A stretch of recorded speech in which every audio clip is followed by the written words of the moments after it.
January 1980, a Soviet convoy winds through a narrow Afghan valley blanketed in fresh snow. The soldiers inside the trucks are cold, tired, and convinced that today will be just another routine patrol. But high above them, hidden in the ridges, eyes are watching. Not an army, not a state, just a handful of fighters who know every stone, every echo, every twist of the mountain. A single signal is given. Silence breaks, and in an instant, the mountains erupted, not with thousands of troops, but with a small force whose determination outweighed their numbers. The ambush lasted minutes, but its impact lasted a decade, because that was the moment the Soviet commanders realized something. This wasn't going to be quick. This wasn't going to be clean, and this wasn't the kind of war they'd trained for. Afghanistan, a land carved by mountains, shaped by tribes and older than empires, was about to become the turning point of the late 20th century. Between 1979 and 1989, Afghanistan became a graveyard for an empire, a stage for global shadow strategies, and the spark that sent ripple effects far beyond its borders.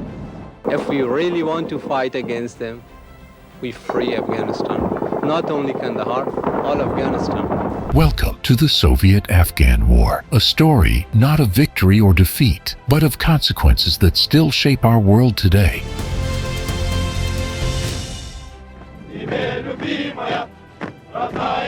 To understand why the Soviet Union entered Afghanistan, you have to understand the storm building inside the country. Long before the first tank crossed the border, Afghanistan was not a typical Cold War pawn. It wasn't aligned with the West. It wasn't aligned with the East. It was fiercely traditional, a place where identity, tribe, land, and history mattered more than ideology. Then came 1978. A political group called the PDPA came to power, attempting to modernize Afghanistan overnight. Land reforms, literacy programs, new legal rights, new social frameworks, ideas that seemed progressive on paper. But Afghanistan wasn't a blank page. Its traditions ran deep, and sudden reforms ignited resistance. Villages rose in anger. Local leaders felt sidelined. Tensions spread like wildfire. By 1979, the Afghan government was fighting for its survival. Its leaders turned to the Soviet Union, their ideological ally, for help. At first, Moscow hesitated. They remembered Vietnam and didn't want their own version. But advisors warned, if Afghanistan collapses, instability reaches our borders. If influence shifts, strategic balance shifts with it. And so, on December 24th, 1979, the Soviet Union made a decision that would define the fate of an entire decade.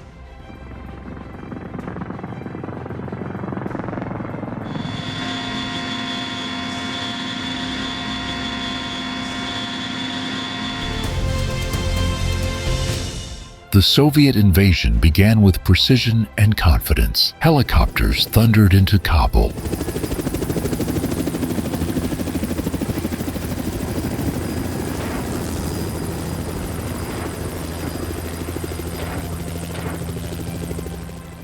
Special units stormed key buildings. A new government was installed within days. For a moment, it looked like the plan had worked.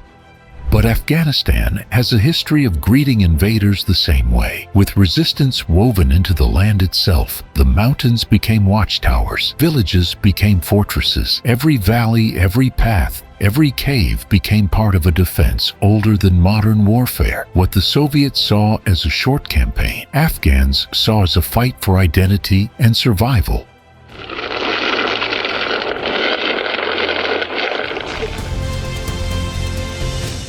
The resistance that formed, known broadly as the Mujahideen, was not a single group. They were Pashtun, Tajik, Uzbek, Hazara, different tribes, different languages, different traditions, but they shared one belief.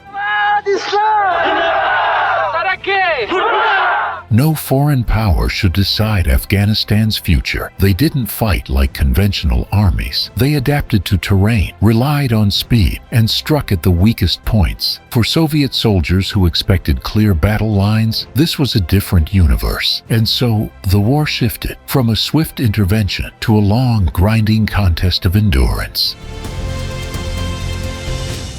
I want you to know that you do not fight alone. Many all over the world stand with you. Then came the global layer, the part that transformed this conflict into one of history's most influential Cold War chapters. The United States viewed the situation as a strategic opening, a way to pressure a rival without direct confrontation. Through a program known as Operation Cyclone, support began to flow, but not directly. Pakistan's intelligence service, the ISI, became the central channel, organizing training, coordinating logistics, and shaping which groups received assistance. Other nations also contributed support, funding, or equipment. It became an international effort, a network of quiet partnerships built on shared strategic interests. Afghanistan, suddenly, was no longer a battlefield between two sides. It became a crossroads where global policies converged.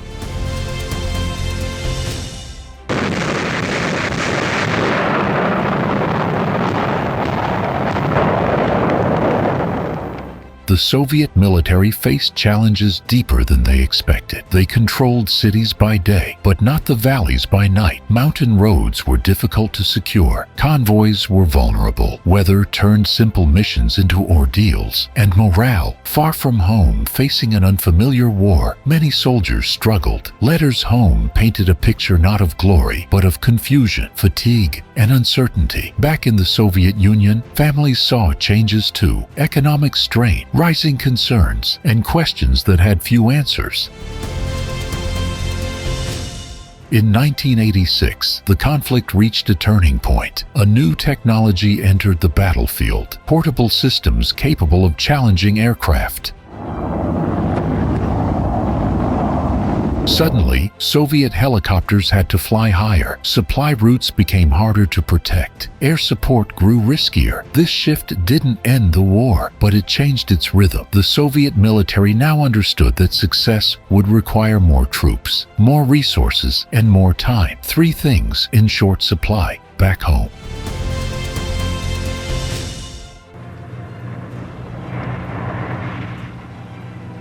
By the late 1980s, pressures inside the Soviet Union were rising. Economic concerns, political shifts, and public opinion. Leadership began asking, how long can this continue? What is the achievable outcome? What is the cost of staying or leaving? In February 1989, the last units crossed the Friendship Bridge, marking the end of a decade-long chapter. There was no grand celebration. It was a quiet departure, and a moment that symbolized much more than a military withdrawal. For some historians, it represented the beginning of larger changes soon to unfold within the Soviet Union itself.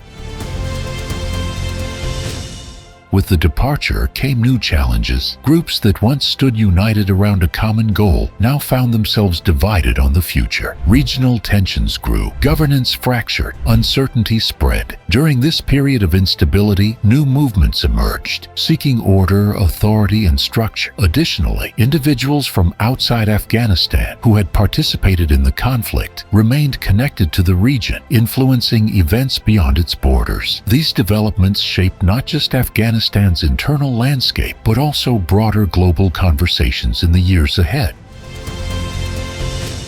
The Soviet-Afghan War was more than a Cold War confrontation. It was a turning point, a reminder that strategy, geography, culture, and belief all intersect in unpredictable ways. It showed that a smaller nation can influence the trajectory of a global superpower. It showed that conflicts can echo long after the last soldier leaves, and it revealed a truth recorded again and again throughout history. Afghanistan is not a prize to be won. It is a lesson about resilience, a lesson about unintended consequences, a lesson about how nations big or small shape the world in ways no plan can fully anticipate. Some wars end with treaties, some end with withdrawal, but this one, its impact continued far beyond the battlefield.